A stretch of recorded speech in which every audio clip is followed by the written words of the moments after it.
It's really difficult when you carry this baby for 9 months and suddenly having empty arms and physically feeling empty. I do remember having a conversation with my dad and my stepmom, and they talked about how they were going to vote for life. That stuck with me, and so when I found out that I was pregnant at 16, I just felt that value of life within me, that she had purpose and she had value. And for a long time, actually, I really wanted to parent. And so I just thought I'll just be a mom and figure this out. And so it was really hard to come to the terms of I'm not ready to be a mom at 16 because I wanted more for her. When her birth dad found out, he suggested abortion. And then when I refused that, he suggested adoption. So he really kind of checked out after that point.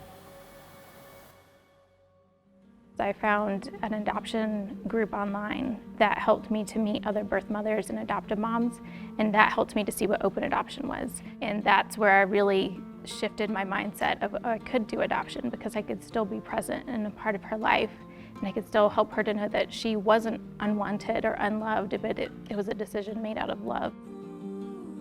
My dad and my stepmom encouraged me to make an informed decision and do what I felt was best, and supported me in whatever choice that I made, so I'm very grateful for that. But that really was a big reason of why I chose adoption. From there, I felt peace, and I just said, okay, I'm ready, let's look at families. The very first profile, I remember looking through their pictures, and they reminded me of my dad and my stepmom.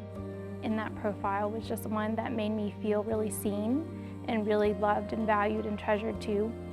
That it wasn't just about my baby, but it was about me too.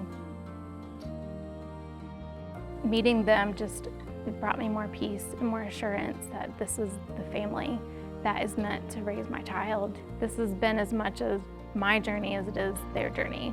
And again, I just felt really loved and cherished, and that I had a place in their family.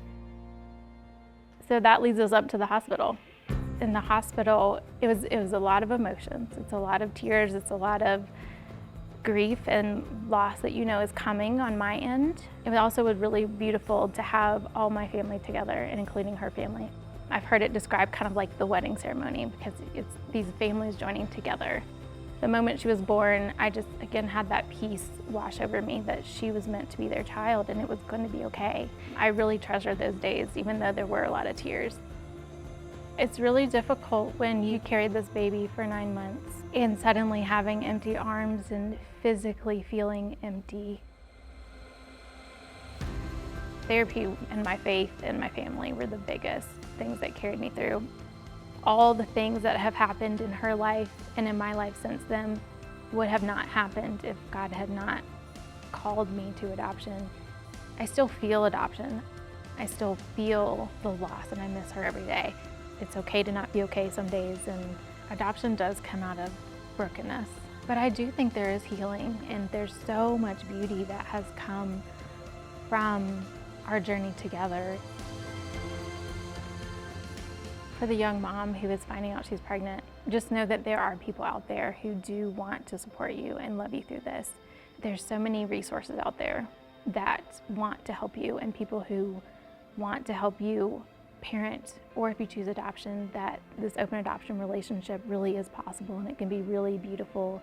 It's complex, there's all the feelings, but it can be really beautiful.